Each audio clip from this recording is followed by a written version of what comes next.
What do you think about when you hear creativity? You probably assume you're talking about an artist's work or Hans Zimmer's cinematic orchestra playing one of the great, well-known tracks of any cinema experience. Or perhaps you think more of someone who's contemplating the architecture of a beautiful building they're about to install that maybe integrates some nature and integrates a beautiful waterfall, or it's built inside of a cliff or something. Or perhaps you don't think like I do. I believe everybody has received a measure of creativity. As being a minister of the gospel, I strongly believe that we are created in the image of God, Imago Dei, that in His image, in His likeness, we were created. And the big difference, I believe, in perception is that when God created everything from nothing, right? He also gave us that same ability. The only difference is, instead of us thinking it and speaking it, does it manifest. But we, in combination of thinking, speaking, and using our hands, that creativity manifests itself. And so this entire podcast is all about building your perception of creativity. And you're going to find this a little weird, but I'm probably the most peculiar creative you ever know. And I don't mean peculiar as in crazy, although I'm pretty sure I'm a dose of crazy. I'm talking about peculiar in that not only am I creative in the sense that I do write novels, I do art, I get paid to consult, which is different. I get paid to strategize, I get paid to design beautiful, gorgeous websites. And outside of that, I actually code to help people be creative when it comes to the digital space. And not only can I do that, so I can code, and so I am a creative writer, and I can also do creative art. I can also do productions, and I'm a unique person, and I believe that is not the result of me, but the result of how God created me. And He gave me a unique, divine, custom-tailored purpose that only I can achieve, but He also gave you one. And so this podcast is going to help talk about all these kinds of things. Originally, I was going back and forth about what to name this, and I was just going to, talk about the thing that's on my mind, but I thought I'd give it some structure. And so what we'll talk about on this podcast is we'll talk about building your brand, and we're going to start with that. It's very, very important. And don't think you know what a brand is, because we're going to talk on that. We're going to surprise you a little bit.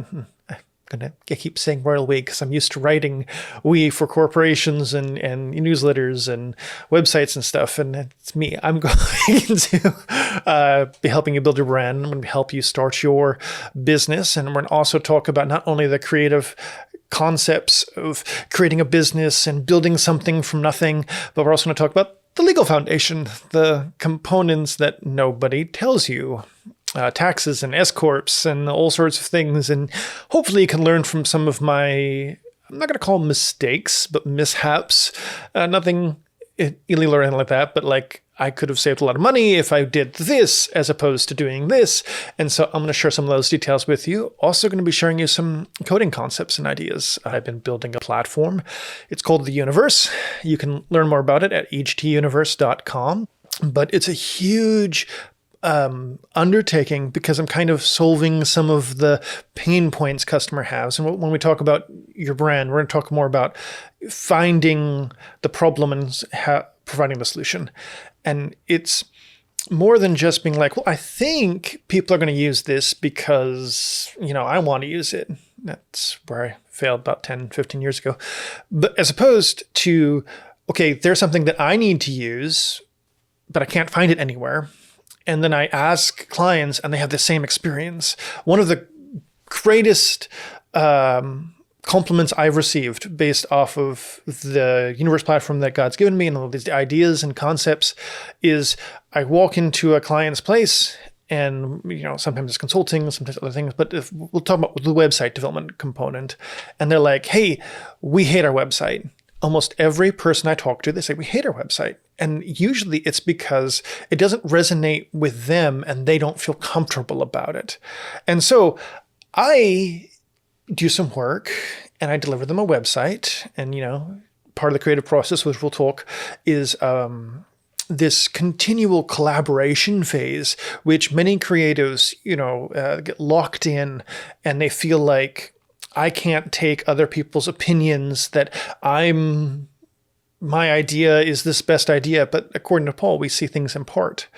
That's a mirror darkly. We see only myopic vision. And the truth is, when you're being hired for something, you only see a little component, and you can do a lot of research, but then there's a component on top of that I would consider is how the client runs their business, how the business functions, and then what the audience that they're targeting is. And maybe sometimes they don't know what the audience is. And then I come in and I help them with that. And I help them refine some ideas. And we look at numbers and we do all sorts of things. But at the end of the day, I deliver them a website, right? Let's say we hate our website. And at the end of the day, they get this new website. And the first thing I get, very first reaction is, we love it. We love the new website. We have some changes. We have some suggestions. We want to add something. Oh, this is cool. And we want to go in more detail here. And that's all great, exciting stuff. And all these components that I've been working with, I want to eventually be able to deliver to the world as a whole as part of this kind of new platform for you to release creatively. So you don't have to be bound by this long litany of technology that's required to build something that's epic. And I'm always discovering something new. I'm always discovering a component that I need to add or something that needs to be rebuilt. And the good news is, with this platform, as I build things, these components that are needed, they get built in and they expand the platform. And it's not like other things you may have used, like WordPress or Squarespace or something, where you have to buy a plugin and buy an extension. And sometimes that plugin no longer works, especially if you're in WordPress world. You're like, here's all my plugins to make my wonderful website work. And then it doesn't. And then I get called in and I have to go in and fix your website and all those kinds of things. And clients have like 250 plugins and they're all in variations of updates, and sometimes they compete with each other, and it's just terrible. Or you could be on a Squarespace or something from GoDaddy using a block editor, or I think they call it grid editor. So either one of those two, and then you make a change here and it destroys your design. You have to rebuild it, and I feel like when you jump into doing something, you get an idea, a project, whether it's a mobile app or whether it's a podcast idea like this, you'll find that you're wanting to figure out what that first part is and what the first thing to do. And most people will look at this and be like, it's a vast amount of stuff. Okay, I'm just going to start, and they don't know what they're doing, and then they don't get enough followers or enough conversations, or if it's an ad podcast they want to make revenue from, okay, well, they don't have enough people, so they don't make enough money, and then maybe it's a strategy podcast like this, where I give free information, and if you need help, you contact me, because I have the ability to help you, and we've created a relationship. You get to know who I am. So kind of, instead of me holding up, okay, well, these are the 1,001 people I've worked with. I've worked with everyone in the kitchen sink. And, you hire them and then they throw you to the wolves and they design something that you hate and doesn't match your brand, doesn't match you. And you walk away feeling like you just wasted your time. And sometimes you feel like you wasted money. I don't know how to do this component, but I can do this very well. I can do that very well. And just, you can't do this, this, and this. And as a full-rounded creative, sometimes I'm like, how can you not do this? And most of that is a lack of knowledge. My people were destroyed by lack of knowledge. That's what God told the Israelites. And they were very much destroyed because they had asked God for a king, and God was like, you want a king? He's going to take your daughters. He's going to take your property. You're going to own nothing. And you'd pay him, and he warned them, but they're like, no, everyone else has one. And then they do it. And it's like, I have to be careful. I haven't preached or taught in a long time. And so doing this podcast is very healthy to me. And it not only does it going to accomplish the strategic goal, like I got notes here on the side here, and I have 3 monitors. It's great. I can see me in 4 different versions and count all my zits. But because I haven't preached in a while, haven't taught in a while, there's a lot in my spirit, and so I'm trying to stay on topic. You can talk to anyone who's in ministry, and whether you're in ministry or not, I want you to know this is not a religious podcast. Now, you're going to have to understand, I'm a Christian, but many of these principles I'm talking to you are going to be sound principles you can use in your business, because they're not like attached to religiosity or theology or something, but they're fundamental principles that are encouraged and engaged through my Christian walk and through my experience and my personal walk with the Lord Jesus Christ and being led by the Holy Spirit and all that kind of stuff. But whether you're Christian or not, you should listen to this podcast. Subscribe. I mean, if it's easier for you, download the transcription and have AI summarize it for you. I don't know.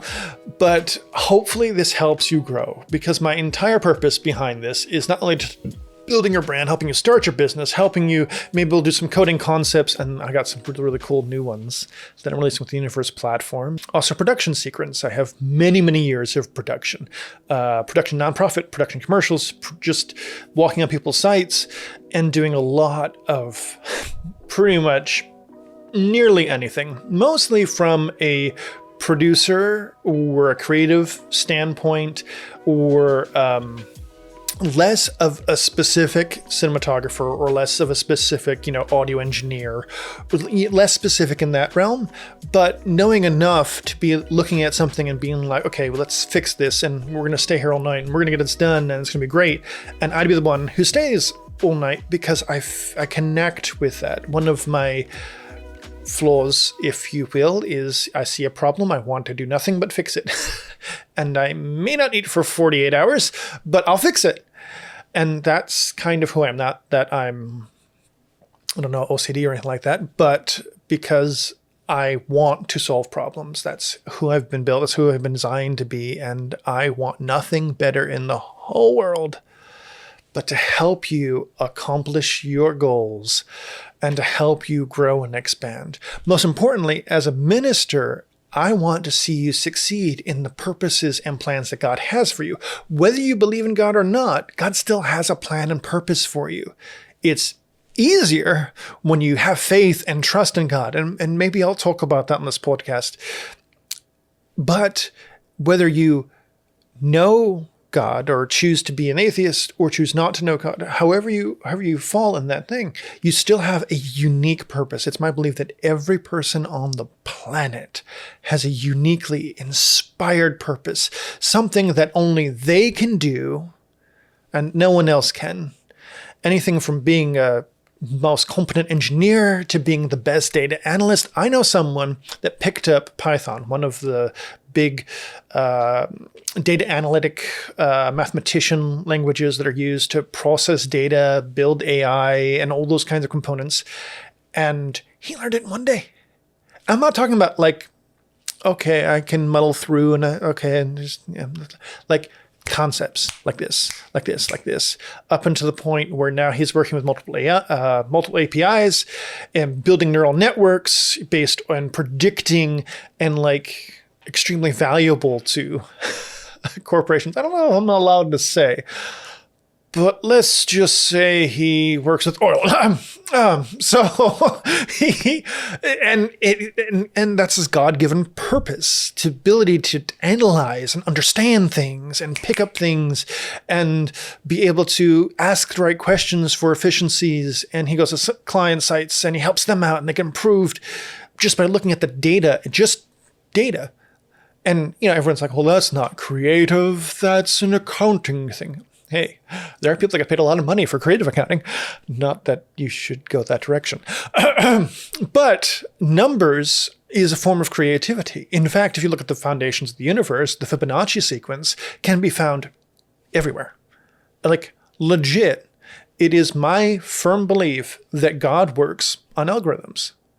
Like, we may build them, but God uses them. So, you'll be on Instagram, or my favorite is I'll be turning shuffle on my music library. I've selected the music library, but somehow God pulls out a song and it says something to my spirit. And I know he's speaking to me in that moment. Now, I've also heard the still quiet voice of the Holy Spirit. And maybe, if I get enough people who want to know, and I'll break the podcast down and I'll share with how you can commune with God. But that's not something for everyone. And I understand that. I understand that everyone has my beliefs. We're permitted to believe what we want to believe. We can choose our own world. We can create our own reality. And that's the brilliance of this brain that God has given us. I use it a little bit differently than most people. Like when I dream, when I, have a problem, is I'll break it down in like movie dreams, if you will, and I'll see different solutions and ideas and concepts playing out like it's a giant movie or a drama. And in fact, one of these days, I am looking forward to releasing an entire universe of drama and things that shows people working through faith and trust in God and their surroundings and their people and going through outrageous circumstances. A reason I paused there is because just like C.S. Lewis has a metaphor for God in his, I have something similar. I just decided to wait until I release a book. I've been working on it for a while and I'm rewriting it for various reasons. And, every time I dream and God shares details, like the entire vision purpose of the universe didn't come from me. It came from God over a long period of time. When I was 10, I was about to end my life. God came to me, true story, heard God, heard the voice of the Holy Spirit, and he showed me what the future was. And I know it's extraordinarily difficult to be in this world. It's extraordinarily difficult to do anything, whether it be creative or what have you. It's just difficult at this time. But you shouldn't have to do it alone. And this podcast is going to help solve some of those components. And I will try not to rabbit trail too much. Just go ahead and just skip. I'll put scenes, selections, or... YouTube does that. I'm pretty sure Spotify video can do that too. I do apologize. I only have one camera set up here. I have a great Rode podcast mic. I had a studio that I had built, but I moved locations, so now we're stuck with that. But that's not terrible, right? Because it shows you I have some knowledge, and it's got some color in the background, and it's dimly lit, and it's blurred, so it's got some texture and stuff. I am going to try to keep the production value on this so that it's good quality, and you can hear it, and you can see it, and maybe I'll throw in some videos and clips and that kind of thing, but I am trying to keep the production the production needs of this podcast down low. And I say that because one of my pitfalls is if I'm doing a production, I'm going to try to do it over the top. And then it will be like months before I get a podcast because, I have clients. I have things I need to do. We all need to make money. We all have a full life. So this podcast, pretty much, I'm going to try to keep it easy listening. I'm going to try to keep it with some sort of flow. I'm going to try to keep it easy on your ears. And I'm going to try to give you all the tools I can. If we talk about tools, resources, they'll be in comments or they'll be in the transcription. Feel free to pull that. Use clips of this if you'd like. I just ask that you tag me. Usually I'm JumpCutKing on Instagram and Facebook. Don't even want to get started about TikTok. I actually don't have one. And I'll give you a free nugget before we get into today's content, is Instagram Reels and TikToks are great for encouraging yourself, giving yourself a little bit of a boost. It's actually called dopamine, and it's not really a good thing. It's very addicting. Dopamine is a good thing, but it's a neurotransmitter that can get abused very quickly. And one of the best things I did was 3-4 years ago was I deleted TikTok because during COVID, it was like I was spending way too much time on it. Deleted that. And then I installed a time limiter so I can enjoy Instagram for a small period of time and try not to hit the give me an additional 15 minutes button. But then you find that you're more free to time, because what happens is you get in this world, you're scrolling, and it's literally a dopamine fix. So dopamine is a neurotransmitter that it's a reward transmitter. And here's a interesting secret. Not only are we designed for a specific purpose, we're designed to, and I'm about to cuss, I'm so sorry. We're designed to work. Yes, work. That is a 4-letter word that many people in my generation and the generation coming up after me, and the one that had to deal with COVID, is believes that work is this thing. And the problem is you have a lot of corporations out there that are abusing people and are not paying people what they're worth. That's true. And I've been blessed not to work with those. And I have worked in the nonprofit sector, but I kind of knew what I was getting into, if that makes sense. And so I understand that half of it, the quiet quitting, the silent firing, and all those kinds of things. I understand a component of that, but I also know there's a big part of the organization of people that just do not want to work. Just that's all I'm going to say on that. And it's strange because so you're on Instagram, you're on Reels, you're on TikTok, and you're scrolling, you're performing an action, right? You're scrolling up and you're getting rewarded by a comedy or eye candy or whatever it is that people do on Instagram, Reels, and TikToks. And you scroll and oh, it's content I want to see. And you get that dopamine release because you've done an action. And it's there. Not only, and now it's a little bit more complicated. The algorithm is well tuned to keeping your time and kind of sucking you in, because you're not a viewer. And this next podcast I'll do, maybe I'll change it a little bit, and I'm going to talk exclusively about social media and the pitfall that we fall into as a society, and that is you are not a member of the audience, you're not a member of the viewer, you're a product. You're literally a barcode. And that's the fourth one. That's the data mining series, data mining podcast I've titled "You've Been Barcoded." Now, I'm not going to know it all, but I'm hoping to give you enough information to start the research process and to ask the right questions. It's all I want to do. I don't want you to say, well, Justin said it, it must be true. Don't. I worked for an executive. I wouldn't call him a CFO, CIO.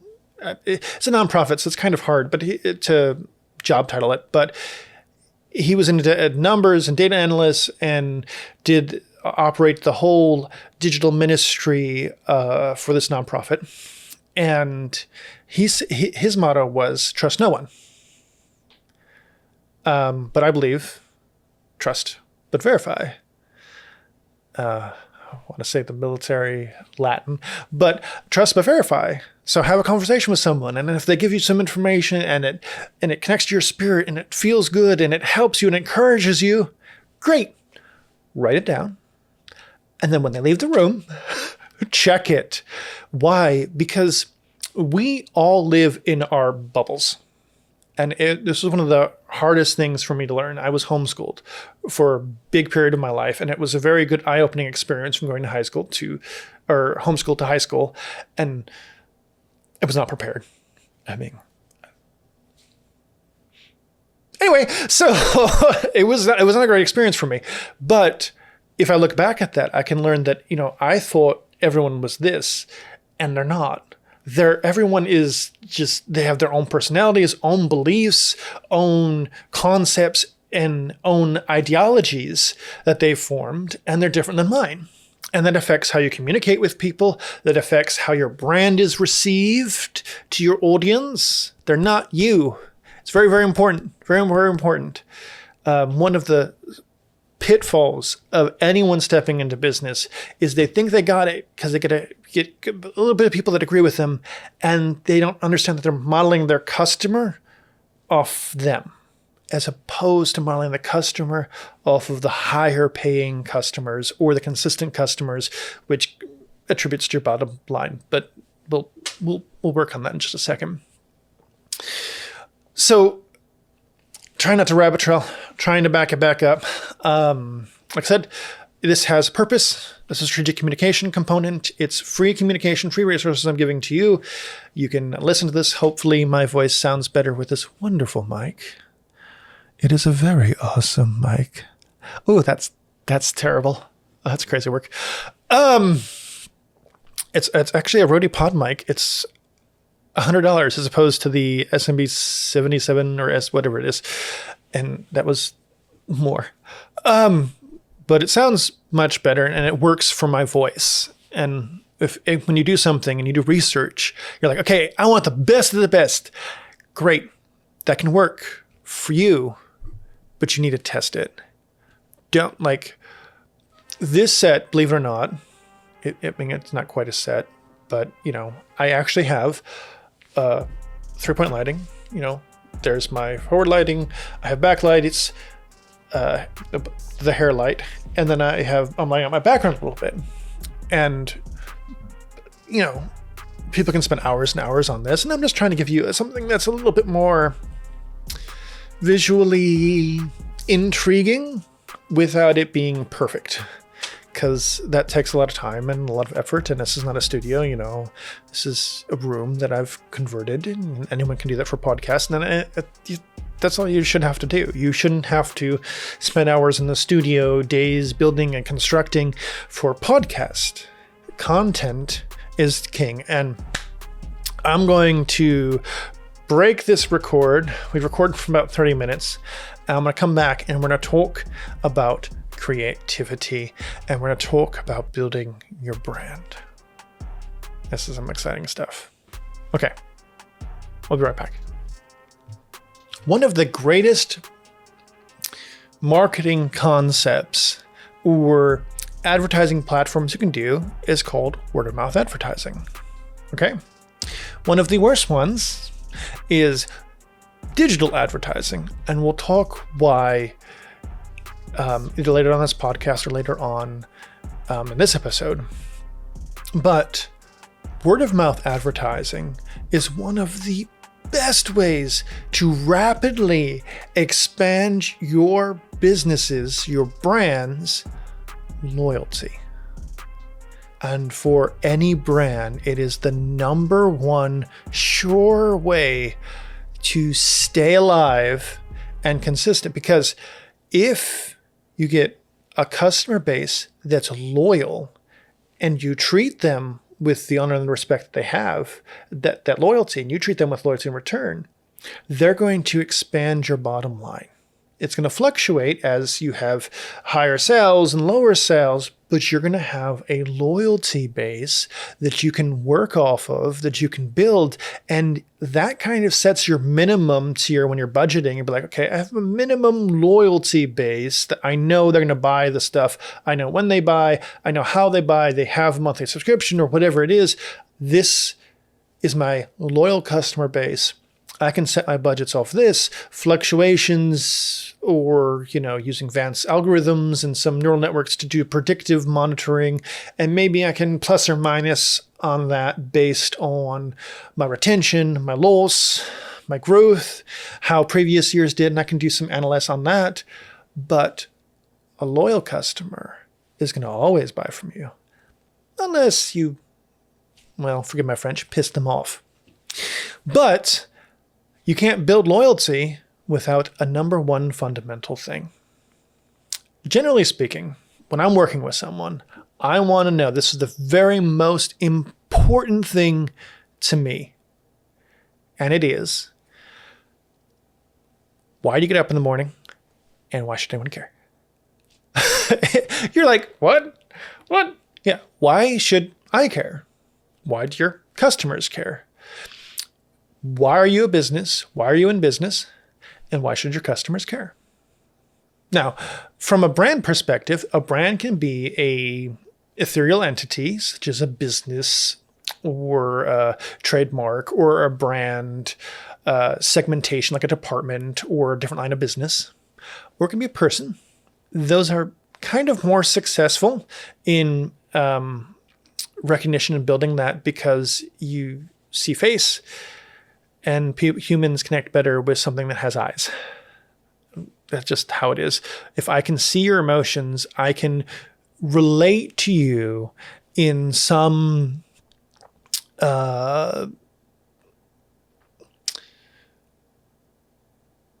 deeper, intrinsic way. Simon Sinek, I think I'm saying that right. He has this whole speech, and every class that I teach, if it's editing, if it's strategic communication, or anything, I'll usually pull this clip, and it's from 2009. I'm going to link it into the bio. I don't think I can actually include it in the podcast, but it's like this bad version. Like he has different ones that are better than this, but I use this because it has bad audio for like 5-10 minutes, and to teach them, hey, good audio is important. That's why this connected to an interface, a very expensive interface. It's not like some USB to XLR adapter. It's an Audent ID 14, and it has expansion. So I have a backup. If one line dies, I have a secondary line. Believe it or not, that's important. But from a fundamental perspective, A, 6% of your experience is audio, and B, everything you do needs to be wrapped around why you do what you do. Some of this material is copying from Simon Sinek, because like I said, I told all my students this. And it's fundamental. It's a fundamental marketing concept, but you wouldn't believe this. Your competition isn't doing it. I did, while building the Universe platform, and when I released it for consulting work, and I have this beautiful website, where it shows you some stats and figures and things. And I did research, pulled a bunch of websites up, random Google searches, different categories, and just popped them up and did tests, performance tests, numbers, SEO tests, all this kind of stuff. But the number one problem I found is many don't answer this question. Why does your business, your website, your line of business, your brand exist? And why, to put it more bluntly, why the hell should I care? Retention right now for a website, social media, reels, is legit less than 10 seconds. I'd give it to you 4 seconds. If your website can retain someone for more than 4 seconds, you're at least getting their attention. Whether it's aesthetically pleasing, which is a direction some marketers go in, whether it has the products or services they're looking for, or it has the information they want to read. Now, believe it or not, there is a reason why when you go to a bunch of websites and it's like a terrible marketing website and it starts with enter your name and email, but you scroll and it's like, here's data, scroll, here's testimonies, scroll, here's more information, scroll, here's a comparison. There is a reason those sites are designed that way. Because if you're marketing a component, whatever it is, widget, service, product, whatever have you, and a customer wants to do it, but they're dissuaded by price, or they don't know you, or something, you give them all this information. Then you can start kind of turning their inner wheels in their brain and have them perceive your product or service is better than it is, just based off of reading. Like legit, you don't have to have a good looking website. And I've seen some terrible marketing websites that I may or may not have bought things from. And just to test to see how this goes, one of the biggest ones out there is, I'm trying to find one. It's like a sales funnel system. And they tell you can take your products and services and you can funnel them through this process, and they'll describe the process to you and blah. And at the end of the day, it seems a little fraudulent, spammy. It just seems that way. It just seems a little off, right? But they design their marketing concepts. They design their website. They design these newsletter experiences, design all of these things, use web in a whole 9 yards exclusively to convince you that you need their product, but they do it by answering the number one concern anyone who starts a business has. How do I get customers? And how do I make money? And that's why you should care about this particular service or this particular marketing campaign. If you pull up MailChimp, we'll do that right now. One of the greatest things that Apple designed is Center Stage. And believe it or not, you do not need a professional camera. You just need good audio, because the sensor behind that camera is more sophisticated than most cameras. Not saying it's better looking, because the glass on it's kind of but the dual exposure component, that's like top tier. I don't need ND filter. I can just go out there and I can shoot an entire wedding. It's outside with this camera better than I could any camera. Now, granted, I don't do that professionally. I'm using an iPhone right now. It's high quality. It looks good. Kind of makes it happen because it's in a small space, and I can use that blur feature, and I can use Center Stage to keep me in a center, and there it goes. And I can zoom it right in my face. And you get all these kind of features without having to have a cinematographer, without having to have an audio engineer. I'm listening to my podcast mic through this. Now, it is delayed, and it kind of throws me off a little bit. Like, but I can hear it, and I know if I'm popping, or if I'm way too loud, or if I'm too quiet. That's crazy. Okay, so let's look at MailChimp here. This is, a turnkey email, SMS, or, system, right? This is it's not quite a contact management system, but it's close, right?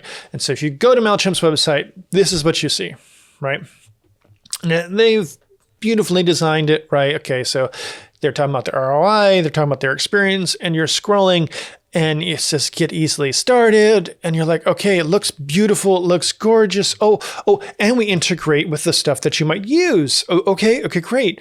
This is actually one of the things I hate. Most small businesses spend $2,000 to $5,000 a month on random software they don't need, and they don't integrate with each other. They're all very bad components, and I can't wait to release the Universe platform. Spoiler alert. And so, look, you got pages of disclaimer. Okay, so that's MailChimp, right? Now, they're showing the product, they're showing what it is, but nowhere here do I know why they exist. Let me just pull up Apple, right? Because everyone gets it, right? Apple.com. Here we go. Okay, so boom, Apple.com. Now, please note this is filmed on Martin Luther King Day. So here we go. It's creative, brilliant, and their marketing team chose to do this. Now, believe it or not, Apple does not make decisions just because they love something. They make decisions based off numbers, what works, and they have a world-class marketing team. Now, their marketing team is multiple-fold. They have multiple marketing companies that they partner with, just like most high-level corporations. But everything they do is clean, crisp, and it looks visually stunning, right? But they chose this particular thing on their homepage here to tell a story. Okay, so they're telling you, okay, they're sharing these quotes with you. You must decide to speak for yourself. Nobody else can speak for you. We can't not preserve self without being concerned about preserving other selves. The function of education is to teach one to think intensely and to think critically. Part of Apple's strategy and the why they exist is because they want to challenge the status quo. Challenge everything. These quotes promote that experience. They create loyal, and I mean extremely loyal, fanboys. Apple Watch, iPhone, Mac, AirPods Max. Because when I buy an Apple product and it challenges the status quo, I feel an experience. I have an emotional, not quite a spiritual connection, but an emotional connection with this device and this experience created right there through Apple's website.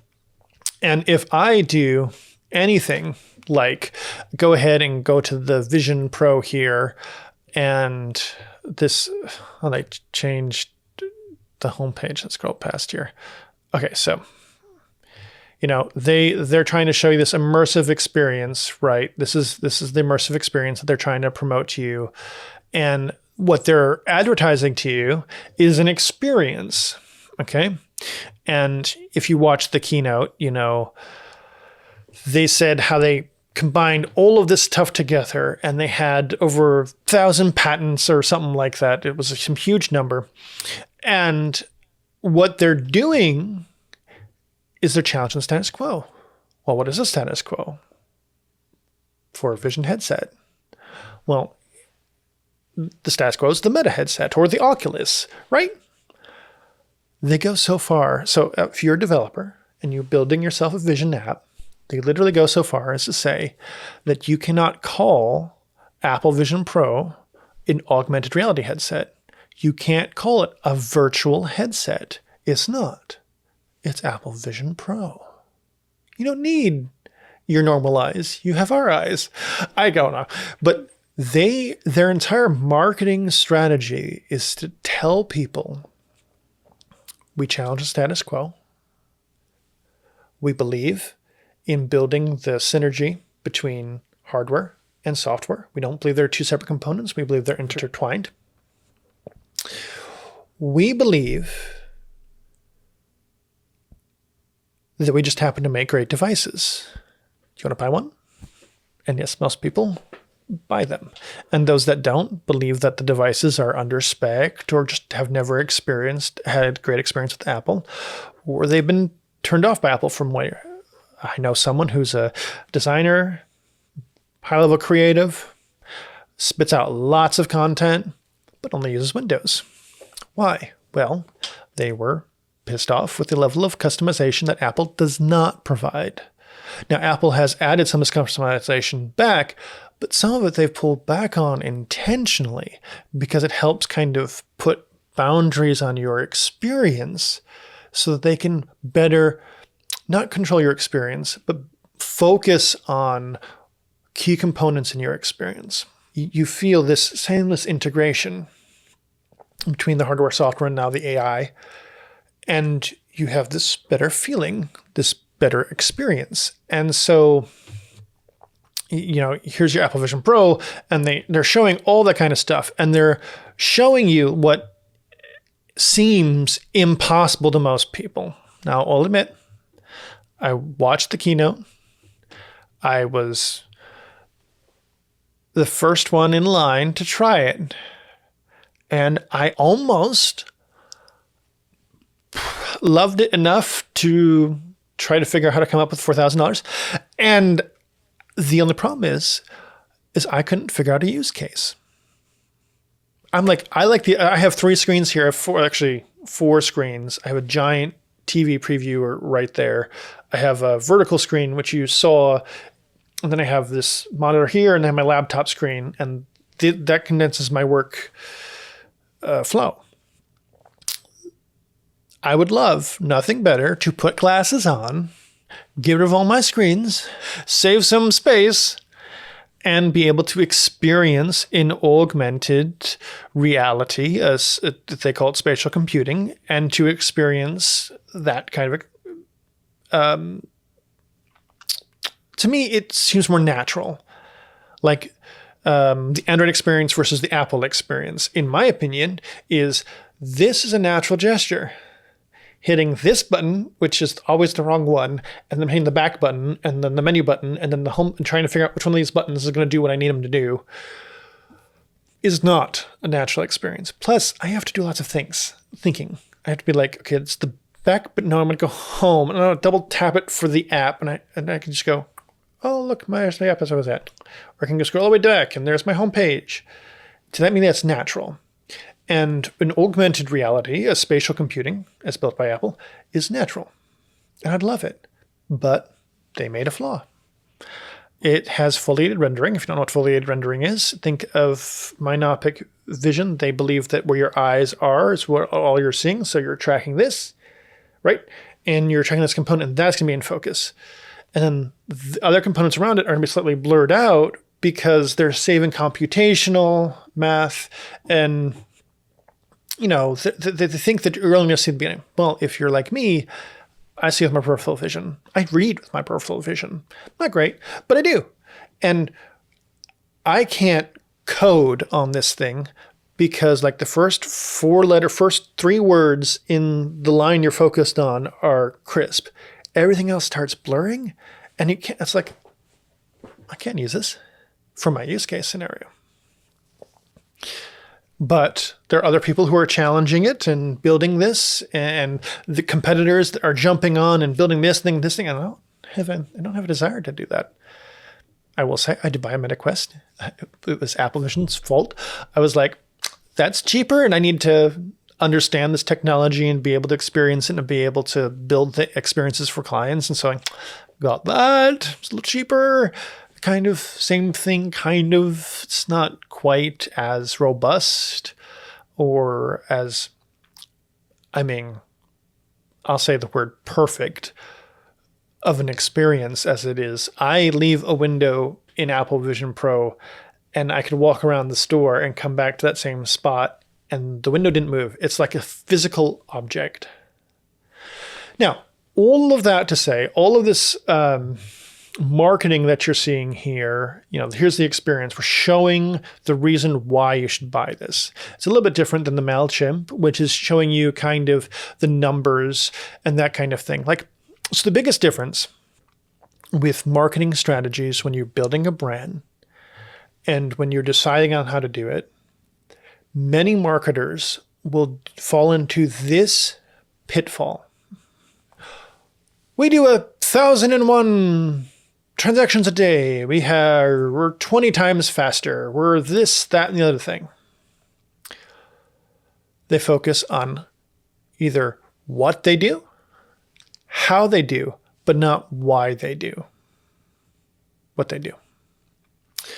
We don't make decisions based off facts and figures. We don't make decisions based off of reading something. We make decisions based off of our limbic part of our brain. It's the emotional component that says something feels right or doesn't feel right. The biggest difference is if I take an Android phone and I try to experiment, like I have a test phone when I'm building a platform, I test all these devices, open up the Android and it doesn't feel right to me. It doesn't. But I grab a new iPhone and it feels right to me. Now, some of that is marketing programming, if you will. Sounds Sounds weird. But I have this connection to the Apple experience. I have this connection to this device because I believe in Apple challenging the status quo. When they released the Apple Silicon, and when this is getting a little technical, Apple Silicon, I was the first one to buy it. And I'll tell you, it changed everything. I didn't have a machine that was crashing every 6 to 8 hours when I was editing. I bought it myself. I, at the time, worked for an organization. They tried to get them done by it. They're like, no, we don't think it's going to help. I bought it. And my, for lack of a better word, experience in living amplified. And that's the big thing. See, when you challenge the status quo, right? It's Apple's thing. You challenge the status quo. You have to look at something objectively and say, how does it make people feel? And that's a lot of what I do in marketing. When I design my products and services, and when I build an app for someone and I send, and here's our plan, I actually have a consultant I sit with, and I throw and bounce stuff off of them and a couple other people, depending on who it is. I mean, they're all protected under non-disclosure agreements, so, we can talk intimate details about the client, but I found out, how do they feel about it? I ask all these questions. How do you feel about this? I ask all questions when I'm in the client meeting, and I'm trying to decide, okay, what's the best approach? Because I may say, from a numbers perspective, do X, Y, and Z, but the reality is, if you feel X, Y, and Z is too complicated, then I'm going to build something that makes it easier for you. So I deliver it to you, and your response is, I'm happy. I enjoy it. I love my website now, as opposed to previously, right? Now, sometimes, from a project standpoint, it adds a lot of work, and sometimes it pushes it beyond the limits, those kinds of things. And, you have to have continuous conversation with your client, and you encourage them, and you give them milestones and all those kinds of things. But sometimes a couple extra days and something released that they love, is worth it. Now, brands are a lot like businesses. Okay, they don't actually exist. The idea that a brand is this real thing, you need to toss that aside. Okay, a brand is something that someone feels and experiences, for lack of a better word, not spiritually, but ethereally. Like it's not a physical thing I can't go to. I can go to a Nike store, but when I see that check, I get that feeling that I'm just going to do it. It's an athletic component. That people are striving to be their best. When I see that swoosh, I also see their price. So, but their identity is found by the people that back them. So there are some great documentaries that you can watch, and some remake films that you can watch that talk about building brands and things. And Nike and all these shoe companies started to get athletes such as Michael Jordan and all that and sign them on, and they'd wear the shoe, and sometimes they'd even pay for like the penalty, because you're supposed to have specific, like, the shoe isn't supposed to be the focal point of the basketball experience, the game. So they'd pay the fines, right? But then they showcase, this new bold design, and, they choose the right person. And then you're feeling, if I go buy the shoe, I'm going to feel like I'm Michael Jordan. I'm going to feel like I can fly and dunking everyone in the room. So that marketing is not about transacting data. It helps. But marketing is about communicating a feeling. If you feel a connection to what I'm saying, what's resonating, you're going to hit the subscribe button. Or maybe you'll give it a second chance, and you'll listen to the next episode, and you'll listen to this one. And then eventually it becomes part of your daily routine. The reality is, marketers who want to say, here's my data, here's my facts, here's my figures, are appealing to the logical component of a brain, but consumers don't have logic. Here's an interesting thing. I have a client who sells merchandise. Okay. A consultant walked in, did some review, crunched some numbers, and discovered that this person is not to ever put anything on discount. You're like, what? If it's on discount, they should buy it. But the type of customers that should be walking in the door get turned off by discounts. You're like, that doesn't make no sense. You're saving money. They don't want to save money. They want to feel the experience of whatever it is. And I can't give too much details because all of my clients sign NDAs. Also, don't recommend that depending on your business. Okay? We'll talk more about that later. Just because it works for me does not mean it's going to work for you. So let's talk more about the kind of brands you probably are resonating with. So an international brand like Victoria's Secrets, Apple, Louis Vuitton, they're based on a sound principle. Why do we exist? And why should anyone care? You look at Louis Vuitton. Why do they exist? Go to their website. You feel that experience of luxury. You go to Apple's website. You buy a product from Apple. You feel that experience like they cared and the ecosystem's connected and I do less steps to complete things and my end-of-life experience, that's crazy. My daily life cycle experience is happier. Here's an example. iPhone, right? iPhone notifications. Notifications on phones in general give me anxiety because 90% of the time I feel like someone important must grab my phone immediately, open up my phone, scroll the phone, click on the notification, respond, text message, and my level of stress has like tripled by the time I picked up my phone and had to do the extra. First I have to find my phone, and it's in my coat pocket, it's on my desk, They released the Apple Watch. This sounds stupid, but hear me out.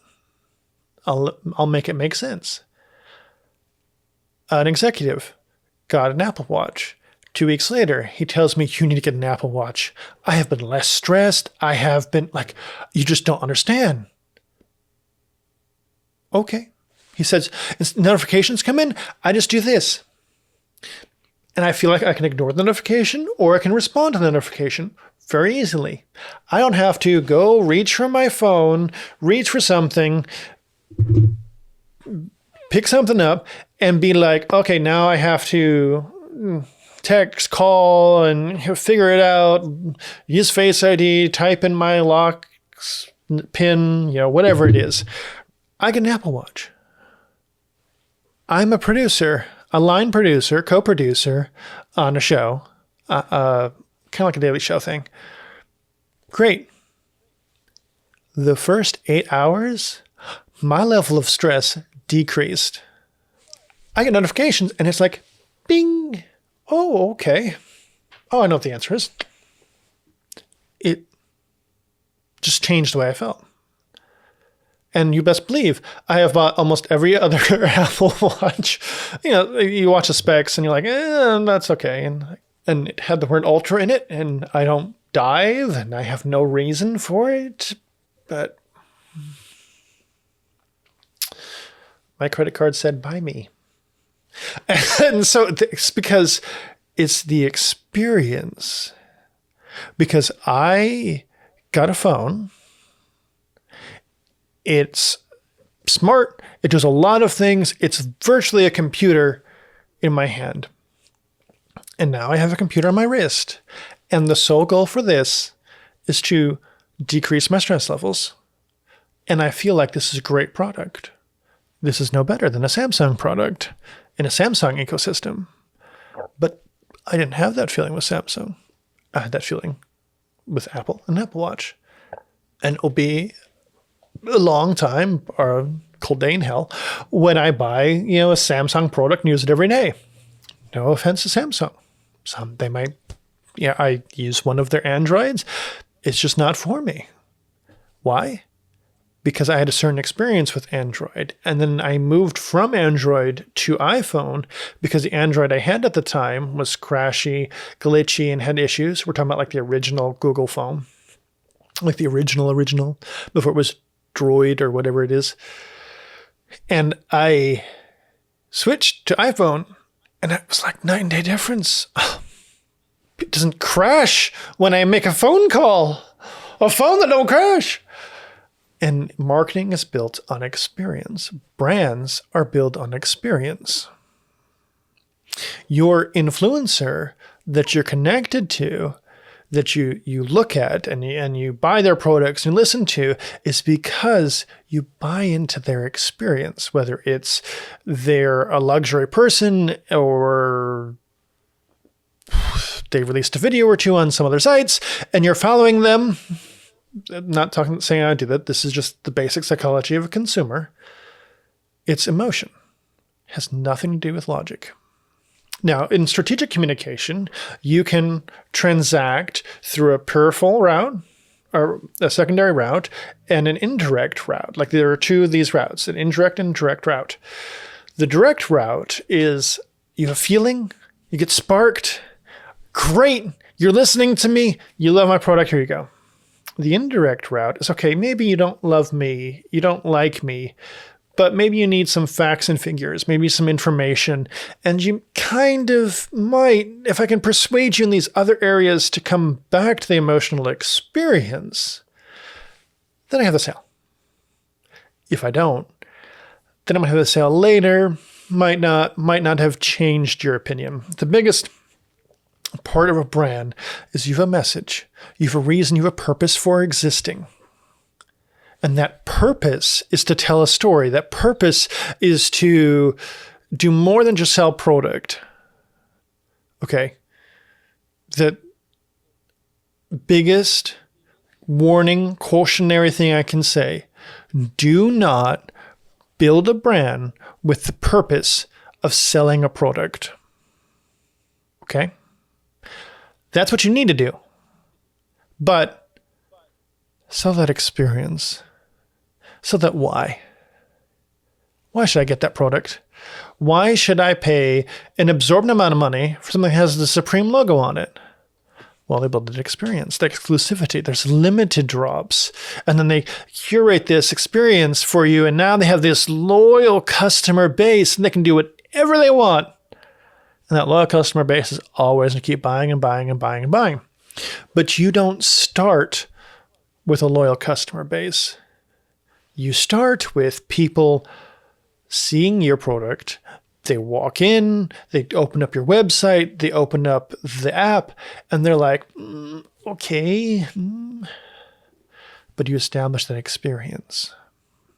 Whether it's luxury, whether you're problem solving, or better yet, you're doing the best thing better. Quality of life changes.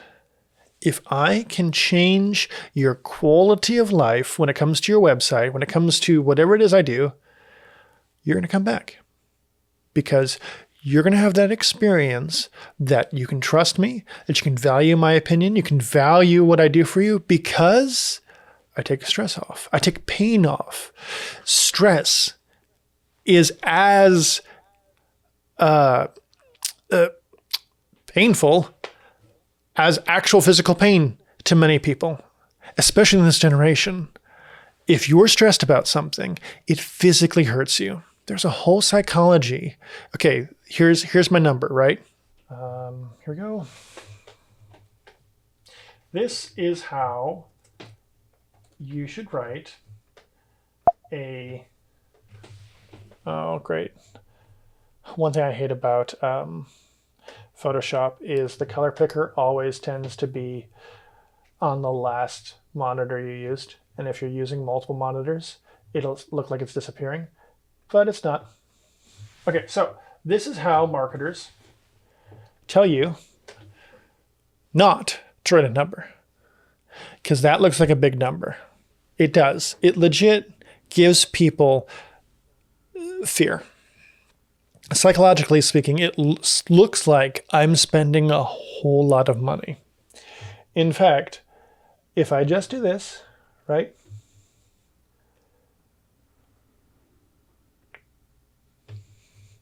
Now, from a psychology standpoint, I don't think I'm spending a lot of money.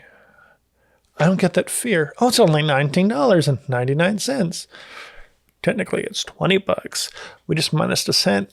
So you think you're only spending $19. That's why 9.99 exists. Because you feel like you're only spending $19. That's why if you look at a gas station, it's like $3.19 with a 9. Small little 9 on top. It looks something like this, right? So 3, 14, 9. It's really 3.15. They're giving you, it's like, I don't know what that is. That's not even half a cent. But it's like, it's a full cent minus a little bit. And you feel like you're saving money. Something down the corner, if it said 3.15, didn't have that 9, you'd go to the 3.14. But you're not really saving money. It's the psychology, the feeling that I'm saving money, when in reality, I'm not.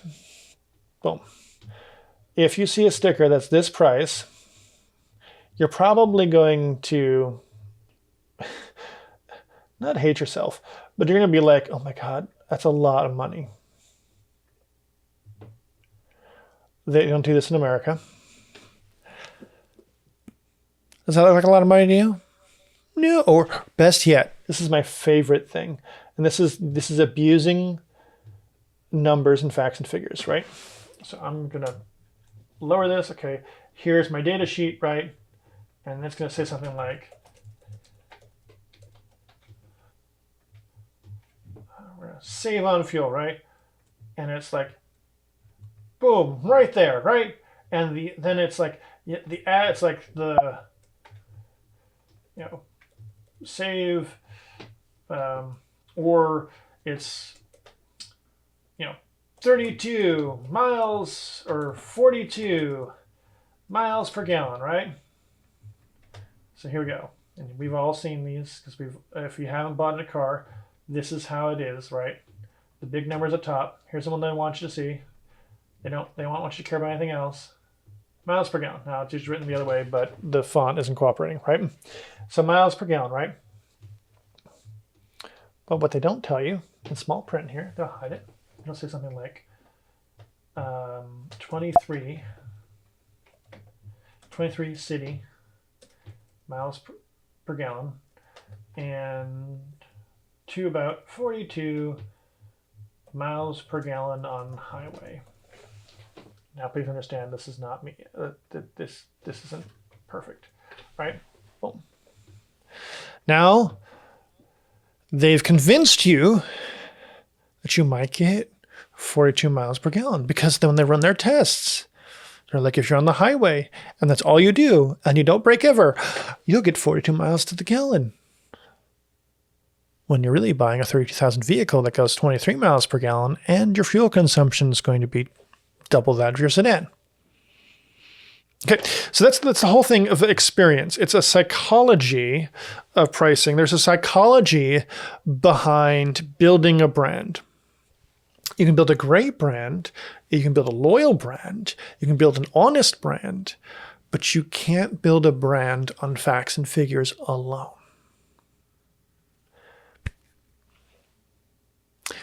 When I talk to churches, let's switch over to ministry, right? Switch over to ministry because it's a concept everyone understands a little bit about, right? Whether you're Christian or not, okay? We believe that Jesus Christ died on the cross. 3 days later, God rose him from the dead. And in that, he took the power of sin, hell, death, and the grave, and then give us eternal life, that whoever may believe on him may have eternal life. AKA, we believe that you believe in Jesus Christ, you choose Jesus, you begin living for him. There's some other processes that are important. Salvation is a conversion process. So we're skipping, but we're boiling it down a little bit, that you'll make it to heaven, as opposed to a place we call hell, eternal damnation. There's not much known as the specifics, but the Bible is, tells you that it's a painful place to be and you're separated from God. That in itself is painful, right? And it could have literal fire, could not have literal fire. Scripture says it has literal fire, but some people says it doesn't. Okay, great. There's a purpose. Every ministry in the entire planet that's pure Christian believes that every person needs to make the choice to serve Jesus or not. It's their choice. But I'm going to come to you. I'm going to share you that choice. This is the reason why I exist. Okay? Some ministries choose to not make that their reason. Traditionally, a ministry that makes that a reason will have threefold. They'll get people saved. They'll do outreaches, that kind of thing. This is their vision. Get people saved, train them, and then send them out to complete their God-given purpose. Threefold vision. Every ministry I ever work with must have these three components in their vision, in a paper that I can read. Because I can help you. Your goal is to save people. You reach them, whether you're providing resources, whether you're doing a food pantry or a health clinic, or you're giving gifts to, during back to school or whatever it is. You're reaching the homeless, right? And in that, you're telling them the message. You're transacting the message that Jesus Christ loved you so much that he died for you. That in itself is a powerful emotional connection. Okay? Now, that's also a spiritual connection, in my opinion. I believe that you're a triphone being. You've got a physical body, which is operated by a mind, which is connected to your spirit. Also, don't tap the mic. That's terrible. So, your physical body, operated by a mind, connected to your spirit. I have seen countless transformations from the spiritual being able to change their being. I call it a master file, but this isn't time for me to describe some interesting psychology theories. But as a Christian, we have a very powerful emotional motivator. Okay? Great churches are built, great ministries are built on the emotional connection that Jesus Christ died for you, chose you, died for you, and then God the Father rose him from the dead, equally powerful, and one day you can live your life in eternity. But there are a lot of people that fall into the motions of ministry. There are a lot of churches that, we have church Sunday, we have potluck dinner, we have outreach, we have these things, and they lose, over time, their reason. One of the most important parts of marketing, whether it's a brand or whether it's you as a person, whether it's you as a ministry, you as a business, is discovering what that why is, that passion, that thing that gets you up in the morning, and then keeping it and not letting the mundaneness, the everyday, remove that reason why. You get blasé, your eyes glaze over, so to speak, and the passion is stripped out and you lose your purpose. Every great business that thrived and then did not thrive could be attributed to natural disasters and things of that nature, is generally, outside of that, is because they lost their purpose, that drive. So you don't build a brand on a name, a person, an identity. You build it on an emotion, on an idea, on a perception, a feeling. Okay? Does that make sense? I hope that helps, because there are a lot of brands, Instagram, what have you, people who are starting afresh. They're like, here's my brand. Here's my product. Buy it. And you have countless millions of other products, millions of other people doing the exact same thing, exact same kind of marketing. And the only thing that's going to make you stand out from them is your purpose and transacting that story, telling that story. Like my purpose, my personal purpose on being outside of the EGT universe and the things that God has called me to do, my personal reason for getting up in the morning is because I know you have a purpose. I know you have a destiny, something God has called you to accomplish, and only you can do it. And guess what? I can help. That's it. Everything I do is God's got a custom tailored purpose for it. I want you to find that purpose. I want you to walk in that purpose. And I want you to live how God called you to live, how God's formed you, because you'll not only be most fulfilled, but you'll have that reason, the why I get up in the morning. And why should no one care? It's very easy for us from a spiritual perspective. And if you're not a Christian, okay, you can pause this part of the podcast. I'm going to end all podcasts with some ministry, something that we can connect to, something that glorifies God and edifies you. So, you want to skip this part? It's up to you. I say you shouldn't. When we were created, Imago Dei, in the ability and the likeness of God, we were endowed with certain abilities. We can physically interact in the world. We have the ability to comprehend vast amounts of facts, figures, and your imagination can expand in your ability to create worlds in your mind.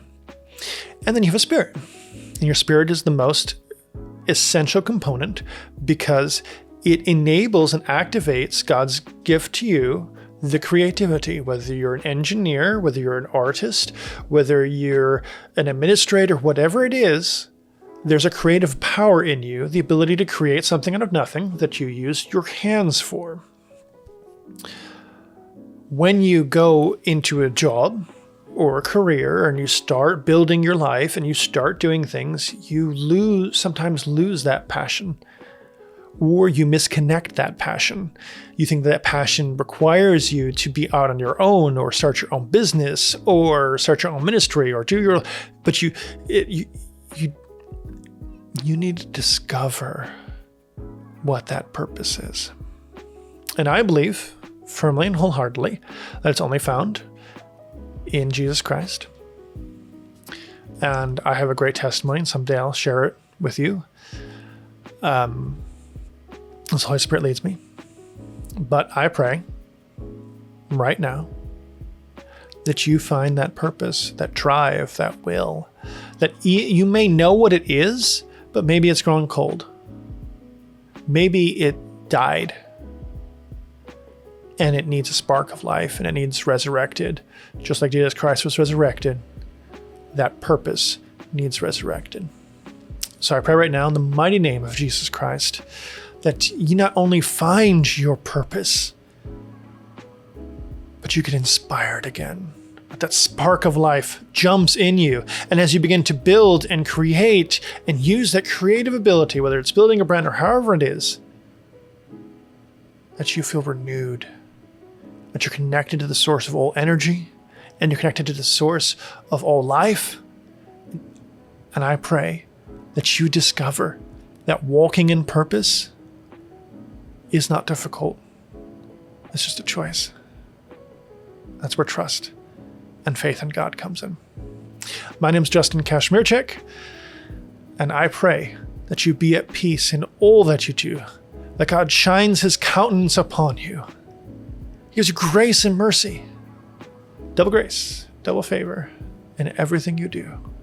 In Jesus' name I pray. Amen. A little bit about me before we close. I'm Justin Kashmirchik. You can call me whatever you want. Some people call me the JumpCutKing. But it's not as important who I am. Again, that's a what.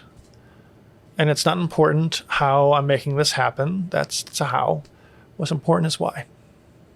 There are a lot of people on this planet that God has given the ability to be entrepreneurs, to create, to do something above and beyond, and has inspired them, and their dream has died, and their purpose has gone cold. So I believe that you can live that purpose-driven life. It sounds like a book.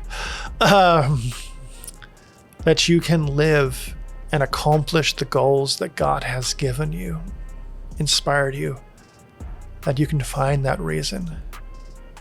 And not only find it, but live in it. And you'll find that regardless how much you make, how many people you meet, how many goals the physical world can create, you'll be fulfilled because you're accomplishing the purpose and the vision that God has for you. I'm Justin Kashmirchik. It's been a pleasure. I'm president and founder of EGT Universe, the EGT Universe, EGT. Feel free to look us up, egtuniverse.com. Follow my social media, JumpCutKing. Share this podcast. Don't know, I'm supposed to be saying 9,000 other things, but be at peace. Pursue that purpose. Brand is not about what you do or how you do it, but it's about why.